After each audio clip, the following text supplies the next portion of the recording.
Elias Rowan had crossed battle zones, pirate space, and radiation storms. Yet nothing made him feel smaller than standing inside the royal court of Vale Thrix. The hall was vast, built from dark crystal that reflected light like frozen water. Tall alien nobles stood in curved rows, their bodies wrapped in layered robes that marked rank and bloodline. Some had crests, others glowing eyes or faintly moving tendrils along their necks. All of them were older than Elias by decades, some by centuries. And every one of them looked at the human the same way. Temporary, weak, replaceable. Elias stood straight anyway. He wore a simple, dark uniform with the symbol of Earth's United Systems on his chest. No armor. No weapon. That was part of the agreement. Humans were allowed here as diplomats and observers only, nothing more. At the far end of the hall sat Queen Zyra Kell. She was taller than most of her people, her skin a deep silver blue that shimmered under the light. A crown of living crystal rested above her brow, slowly shifting shape as if alive. Her expression was calm, unreadable, and cold in a way that had nothing to do with cruelty. She ruled because she was absolute. Elias bowed his head, as protocol demanded. "Captain Elias Rowan of Earth," announced the court translator, its voice echoing. "Assign observer under the Unity Accord." The Queen studied him in silence. The court waited. Silence here was a weapon, one Elias had learned to endure. "You may remain," Queen Zyra Kell said at last. "You will speak only when addressed." Elias nodded. "Understood, Your Majesty." That should have been the end of it. But as he straightened, he felt it again. That strange feeling, eyes on him. Not the sharp, judging stares of the nobles. Something else, curious. Quiet. Elias glanced to the side. Near the Queen's throne stood a small figure, half hidden behind a tall guardian. A child. Alien children were rare sights in public. Royal children almost never appeared in court. Yet there he was. The child's skin was lighter than the Queen's, closer to pale silver than blue. His eyes were large and bright, glowing softly with a golden hue. He could not have been more than 6 cycles old. The child stared directly at Elias, not with fear, not with gospel, with focus. Their eyes met. Elias felt his breath catch for a moment, for reasons he could not explain. The child tilted his head slightly, studying him as if trying to remember something important. Then the guardian shifted, blocking the view, and the moment passed. The court moved on. Over the following days, Elias learned his place quickly. He stood at the edges of discussions, listening as alien nobles debated trade routes, border wars, and human expansion. They spoke openly, often dismissively, as if Elias were a piece of furniture. "Humans burn bright and fade," one noble said during a council session. "They are useful allies, but unstable." "Emotion-driven," said another. "Dangerous in large numbers."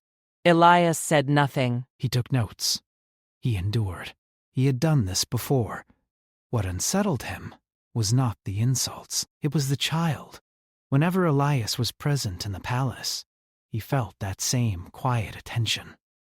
In long corridors, in garden halls filled with floating lights, even during meals taken in silence with other envoys, he would sense movement, a small figure watching from a distance. Always silent, always curious. Once, as Elias passed through a side corridor, he saw the child standing alone near a wall of glowing vines. No guards, no attendants. Elias slowed, unsure if approaching was allowed. The child spoke first. "You are loud inside," the child said, through the translator band. Elias blinked. "Apologize?" The child tilted his head again. "Your thoughts, they echo." Elias had no response to that. After a moment, he smiled gently. "I'll try to keep them quieter." The child watched him, unblinking. Then, without warning, he stepped closer. Up close, Elias noticed something strange. The child's features did not fully match the queen's species. The structure of the face, the eyes, the way the child balanced, it was different. Subtle, but unmistakable to a human who had seen many species. Before Elias could speak, footsteps echoed. 2 royal guards appeared instantly, placing themselves between Elias and the child. The child did not resist, but his gaze remained fixed on Elias as he was guided away. That night, Elias could not sleep. He lay in his guest chamber, staring at the dim ceiling lights. The image of the child burned into his thoughts. He had seen fear in alien children before, curiosity, even hatred. But this was something else. Recognition. Days passed. Political tension thickened the palace air. Rumors spread of rival houses challenging the queen's authority. Whispers followed Elias through the halls. Some blamed the human presence. Others blamed the child. Elias learned the child's name through a translator clerk who spoke too freely. Prince Carrion. He also learned what no one would explain.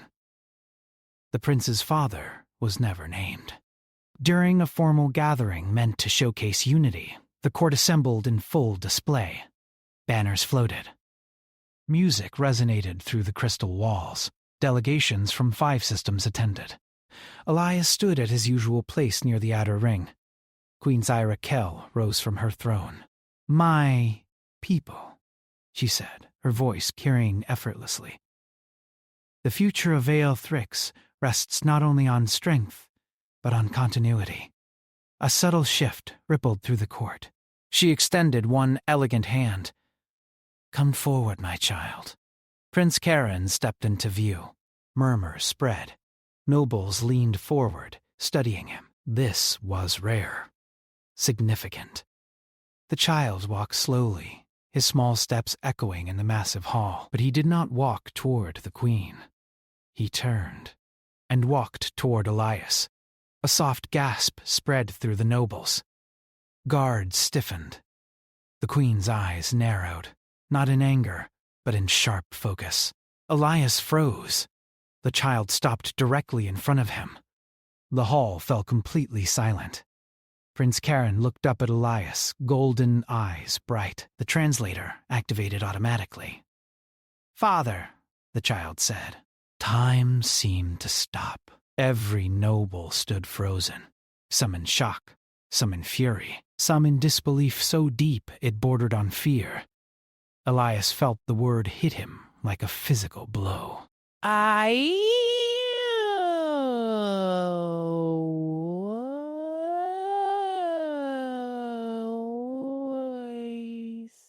Guards moved, weapons half drawn.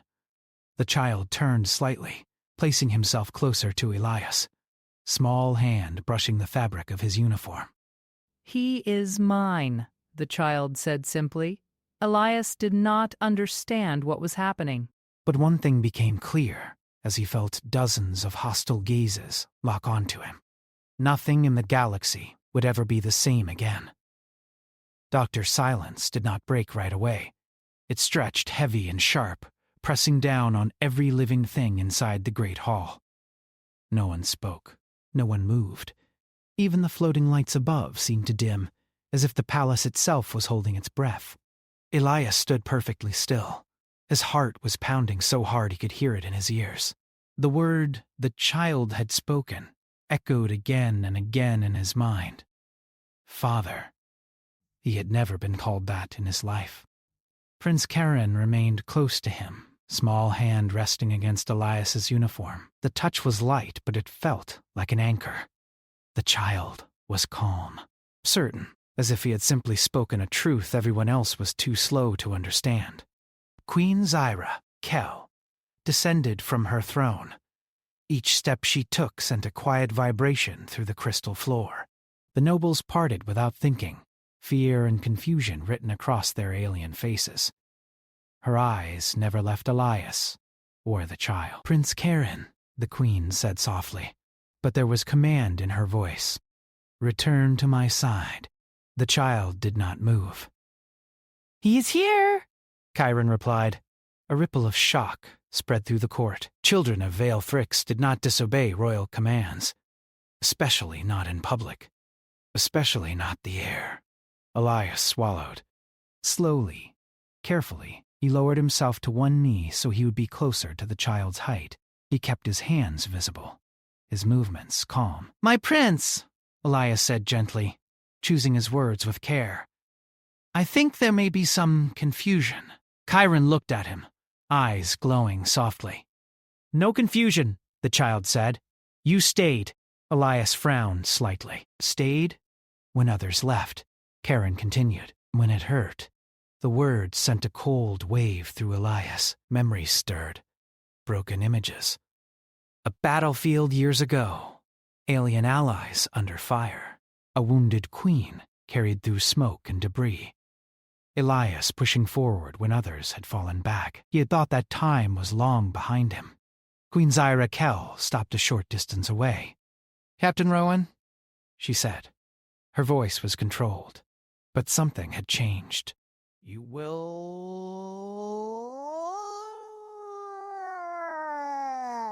Elias hesitated. The child's hand tightened.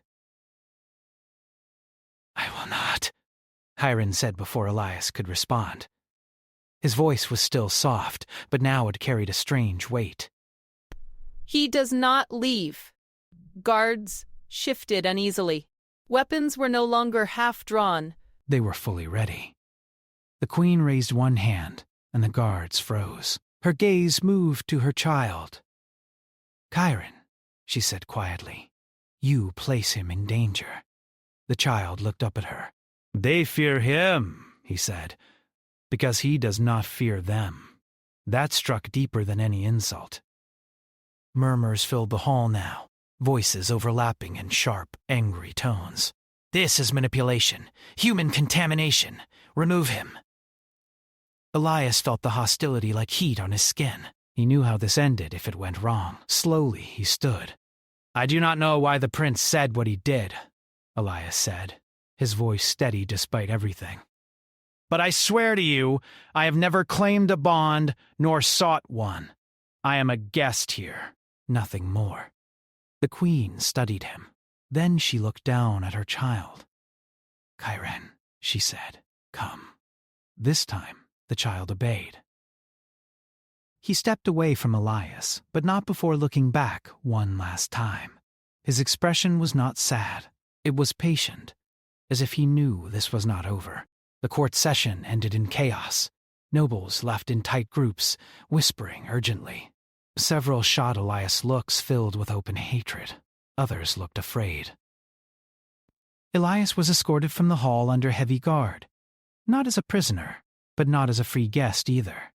His chamber door sealed behind him with a soft hum. Hours passed. No one came.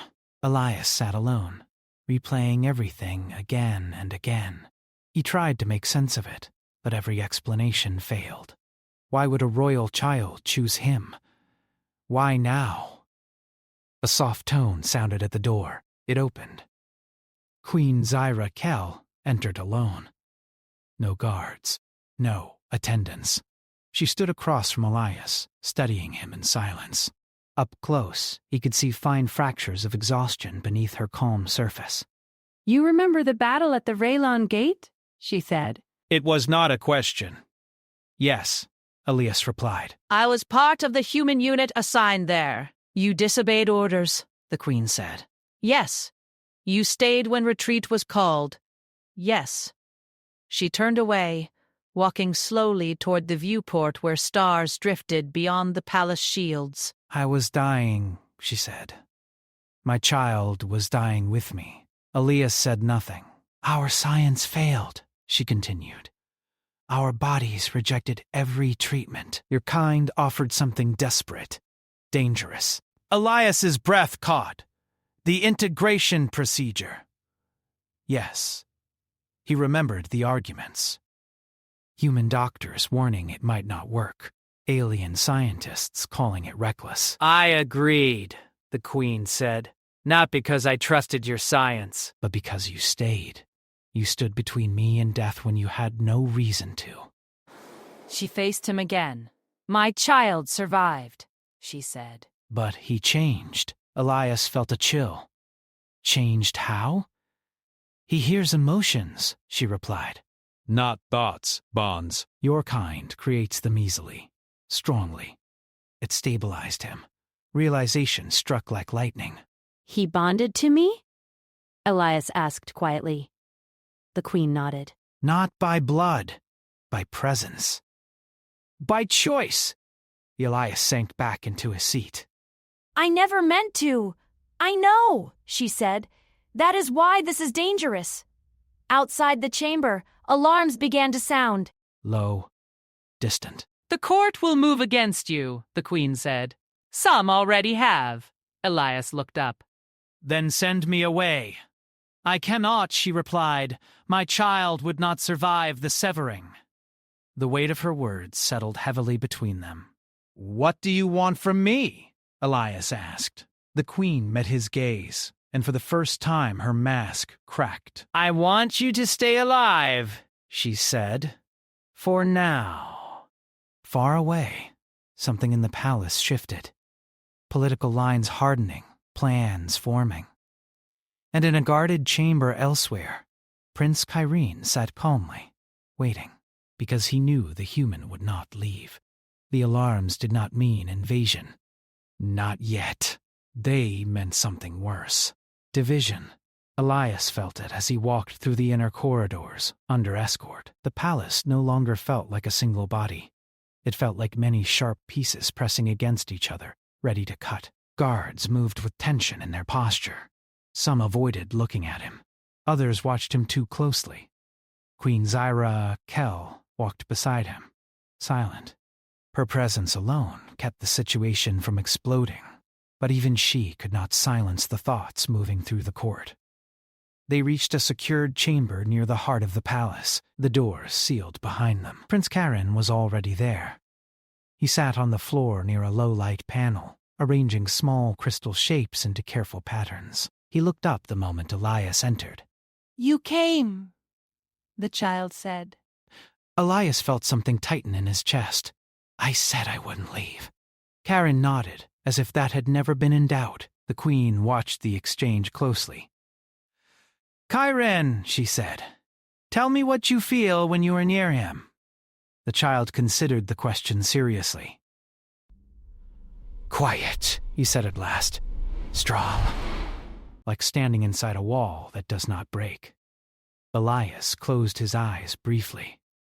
That wall had been built in war, in loss, in years of watching others fall and deciding again and again to stand anyway. The queen turned to Elias. You see, she said. This is why they fear you. Not because you are human, but because he chose you. A sharp tone sounded from the wall communicator. The queen touched it. The image of a high noble appeared, his crest flaring with agitation. Your Majesty, the noble said, not bothering to hide his anger. This situation has gone too far. The human must be removed. Removed, the queen repeated calmly. Yes, the noble said. Exiled or executed. The child's behavior proves contamination. Chiron looked up at the image. His eyes glowed brighter. You speak loudly, he said. The noble froze. You heard her, the child continued, pointing toward the queen. You want him gone so you can take what is hers. Silence followed. The noble recovered quickly. This is exactly why, the queen cut the connection. She exhaled slowly. They are forming a coalition, she said. 3 houses so far. Possibly more by the end of the cycle. Elias straightened. Then we should move the prince somewhere safe. The queen shook her head. They would see it as weakness. Then move me, Elias said. I'm the problem. Karen stood suddenly. No? The child walked to Elias and placed both hands on his arm. You are not the danger. Karen said. They are afraid of losing. Elias knelt, meeting the child's eyes. I don't want you hurt because of me. Karen studied him. You hurt so I would not, he said. Before. When it burned, the memory snapped into clarity. Fire raining from the sky. The queen unconscious. Her guards falling back. Elias stepping forward, shielding her body with his own as explosions shook the ground. He had never known the child was aware. The queen saw the realization in Elias's face. He remembers, she said. More than he should.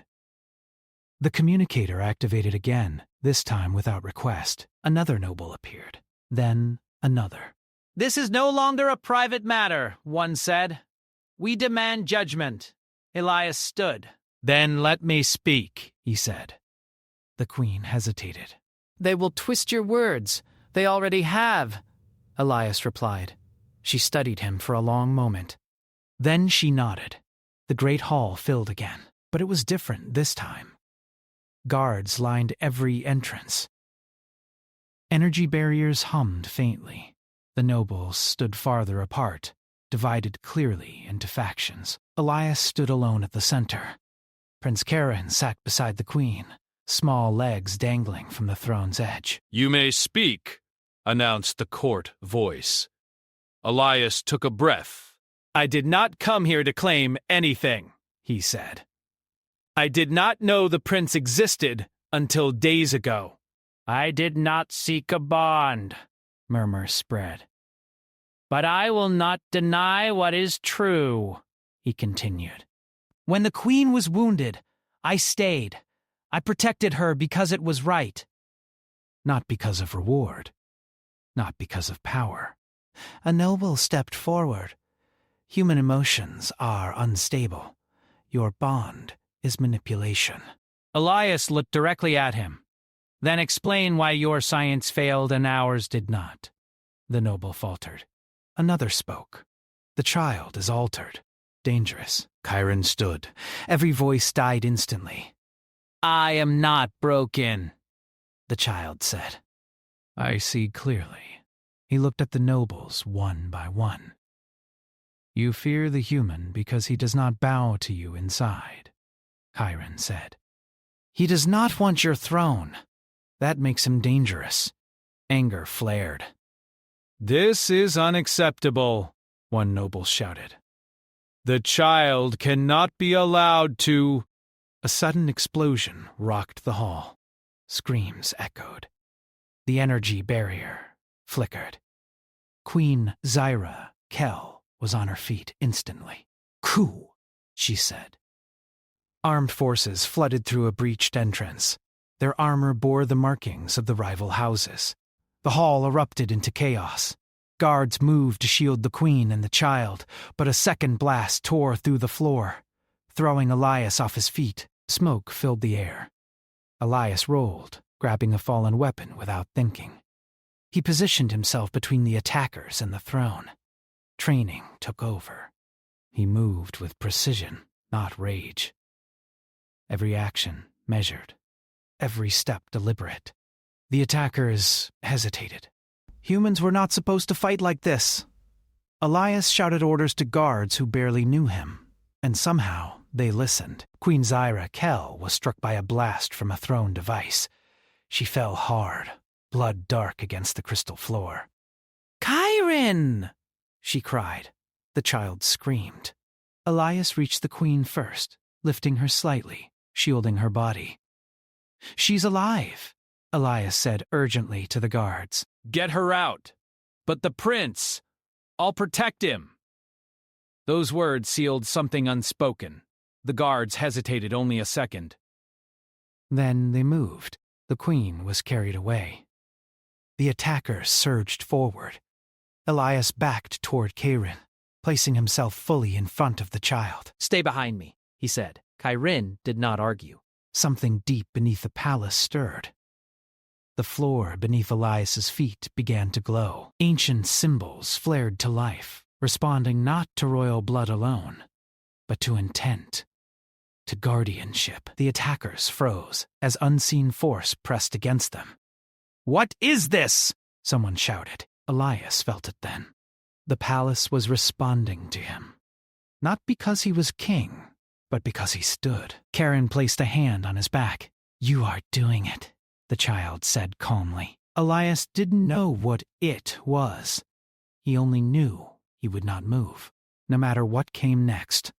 The palace shook as if it were alive. Ancient light spread across the floor in wide circles, climbing the walls, flowing into pillars that had stood untouched for thousands of years. Symbols older than written memory pulsed slowly, responding to something deeper than command or blood. Elias felt it pressing against his chest, not painful, but heavy, like responsibility given shape. The attackers staggered back as an invisible force pushed them away from the throne area. Some dropped their weapons. Others shouted in panic. "This is impossible! The system's only answer to the royal line!" Elias did not understand it either. He only knew one thing. He would not move. Behind him, Prince Karen stood very still. His small hand rested against Elias's back, steady and warm. "You are the wall," the child said quietly, just like before. Elias tightened his grip on the weapon he barely remembered picking up. Smoke stung his eyes. Alarms screamed from deep within the palace. Somewhere far away, metal tore and stone cracked. The attackers regrouped. Energy fire slammed into the glowing barrier forming around Elias and the child. The light rippled but did not break. "Fall back!" one of the attackers shouted. "Reposition!" They were trained soldiers, not fools. They spread out, trying different angles, different weapons. Each attack met the same resistance. The palace did not reject Elias. It accepted him. A senior guard rushed to Elias's side, blood running down one side of his face. "The queen has been taken to the inner sanctum," the guard said, "but the council chambers are lost. They control half the palace." Elias nodded. "Then we hold this half." The guard stared at him. "You are not command." Elias met his eyes. "Right now, I'm the shield." The guard hesitated, then bowed his head slightly. "Understood." That was the moment everything changed.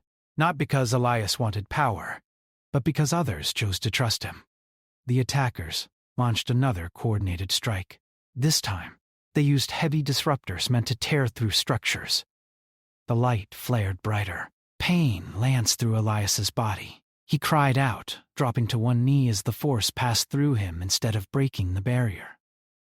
Karen gasped. "It hurts you." Elias forced himself to breathe. "I can take it." "No," the child said. "We take it." The symbols on the floor shifted. The light changed color. The next blast struck and split, flowing around Elias and dispersing harmlessly into the air. The attackers froze in shock. "It adapted," one whispered. Elias looked down at his hands. They trembled, but the pain faded quickly. The palace was learning from him, or from them. Outside the immediate chamber, the fight spread. Rival noble forces clashed with loyal guards in corridors filled with shattered crystal and fallen banners. The palace, once a place of order and ritual, became a battlefield. Messages flooded the internetwork. Calls for surrender. Calls for reinforcements. Calls to execute the human. In the inner sanctum, Queen Zyra Kell lay on a raised platform, surrounded by healers. Her skin was pale, her breathing shallow. The blast had torn through her side, disrupting vital energy pathways. "She will live," one healer said carefully. "But she cannot lead, not yet." The queen opened her eyes slightly. "Karen," she whispered. "He is safe," another replied, "with the human." A faint smile touched the queen's lips before exhaustion pulled her back under. Back in the throne hall, Elias felt time stretching thin. Every second he stood there, more enemies gathered. We can't stay here forever, the guard said. I know, Elias replied. We move the prince to the inner sanctum. Karen shook his head. They are waiting. Elias looked down at him. Then we don't go where they expect. The child's eyes brightened. The old paths. Elias blinked. The what? The guardian ways, Hiram said. Built before thrones.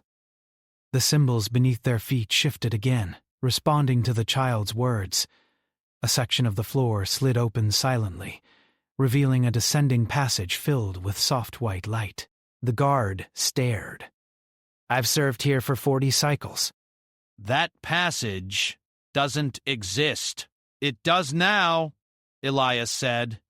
They moved quickly.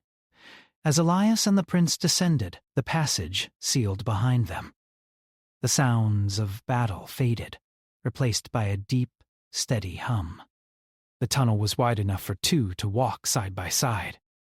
The walls were smooth, warm to the touch, almost alive. What is this place? Elias asked quietly.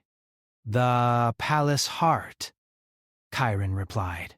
It listens. It remembers. Does it listen to you?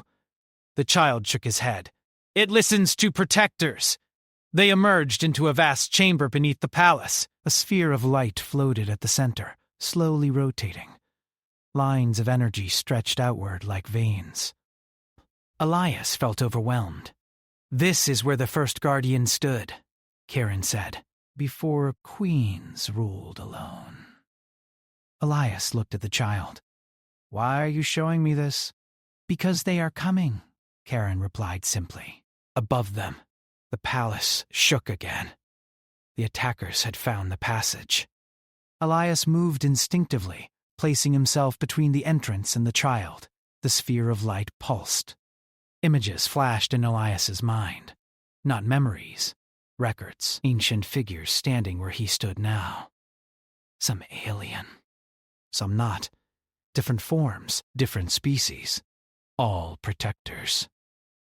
All chosen. I never asked for this, Elias whispered. The sphere responded with a surge of warmth. Choice was never requested. It was answered. The entrance exploded inward. Elite attackers poured into the chamber. Weapons raised. There! One shouted. Take the child! They charged. The sphere flared. Energy surged outward, slamming into the attackers with controlled force, throwing them back without killing them. Weapons clattered across the floor. Elias felt the pull again, stronger this time.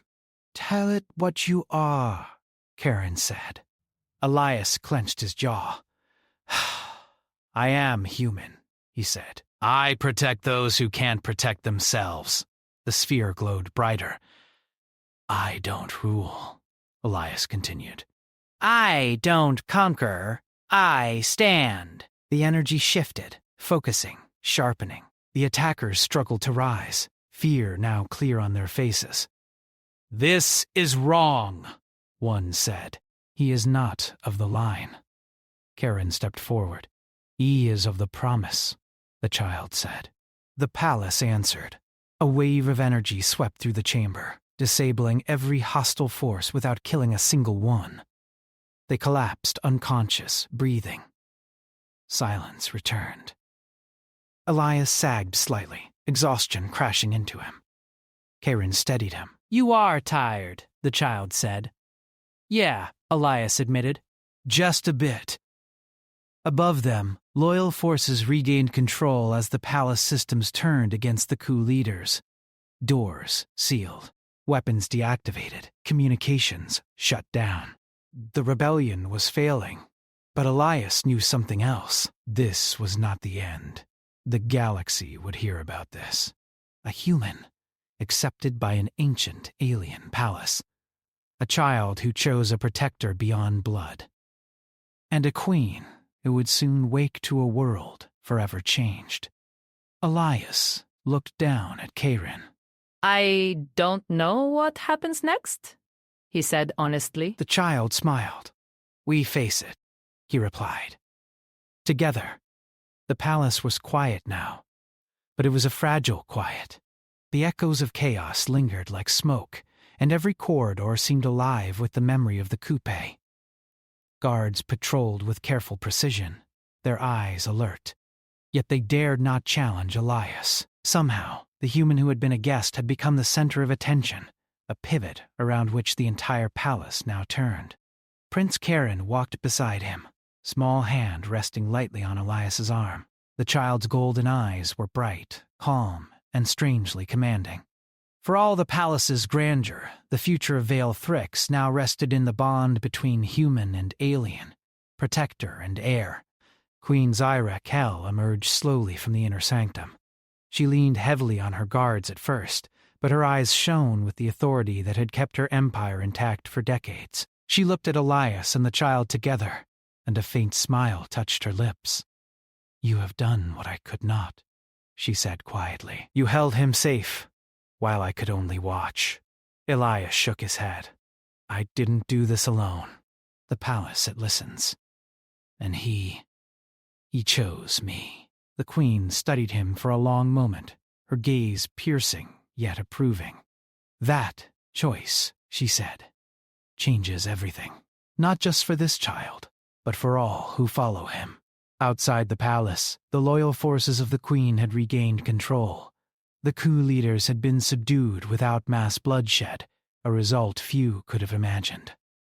Word would spread through the galaxy that a human had played a role not in rebellion, but in protection, an unexpected demonstration of courage and loyalty that transcended species.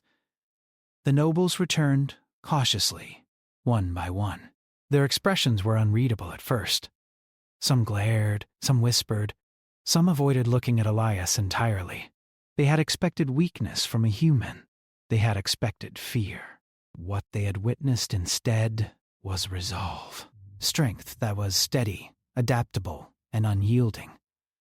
The queen gestured for them to kneel, a sign of formal acknowledgement in Vale Thrix culture. The nobles hesitated, but, one by one, they bent, not in fear of authority, but in recognition of truth.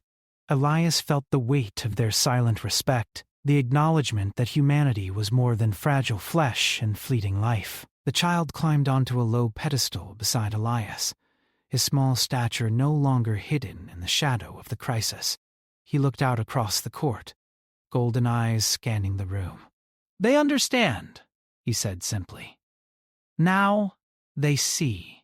Elias shook his head in disbelief. "I don't know if they truly understand." "They follow tradition, not heart." The child smiled faintly. "They follow what cannot be ignored." The queen stepped forward.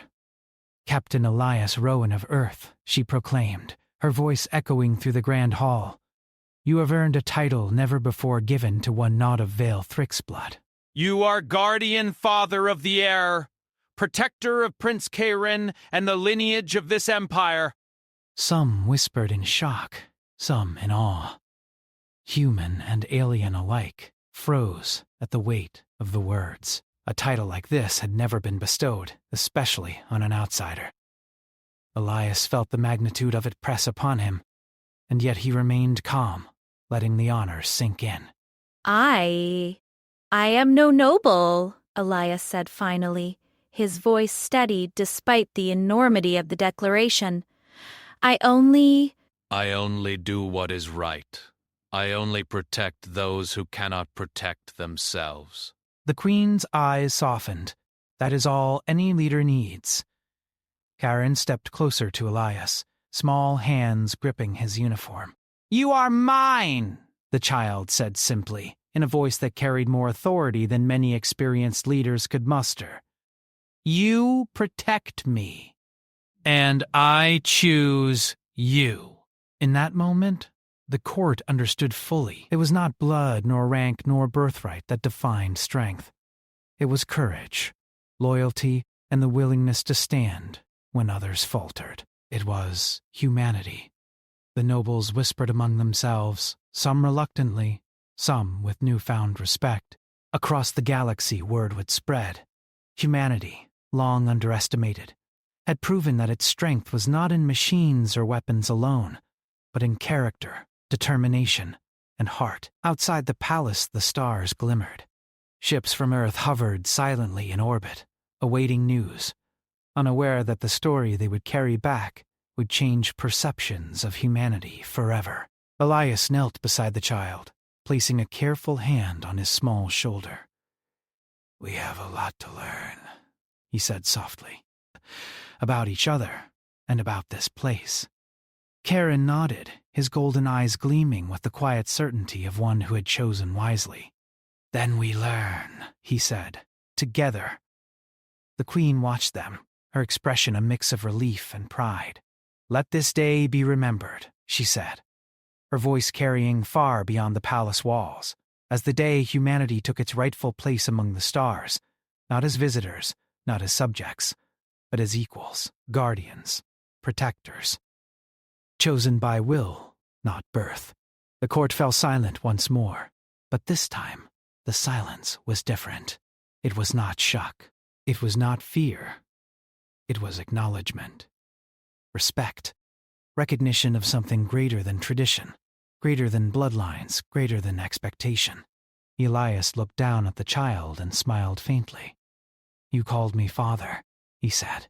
"I don't know if I'm ready for that." Karen's smile was small but confident. "You already are," he said. "Because you stand."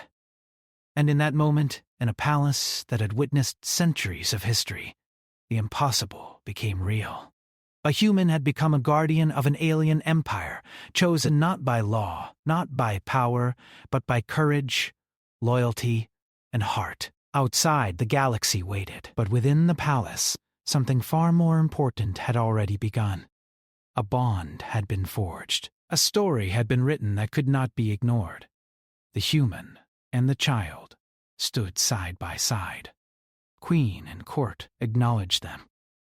And in that quiet, powerful moment, humanity was no longer a fleeting, fragile presence among the stars. It had taken its place. The galaxy had heard a new truth. Humans could stand. Humans could protect. Humans could change worlds. And somewhere deep inside, Elias felt the weight of it, and for the first time, he smiled fully. Not because of honor, not because of duty, but because he knew that whatever challenges came next, he would face them, not alone. Prince Karen took his hand, a small but unshakable gesture of trust. Together, they looked out across the hall, across the stars, and across the future that awaited them both. In silence, they understood what everyone would soon know. Humanity was not just a species. Humanity was a force, and it had arrived.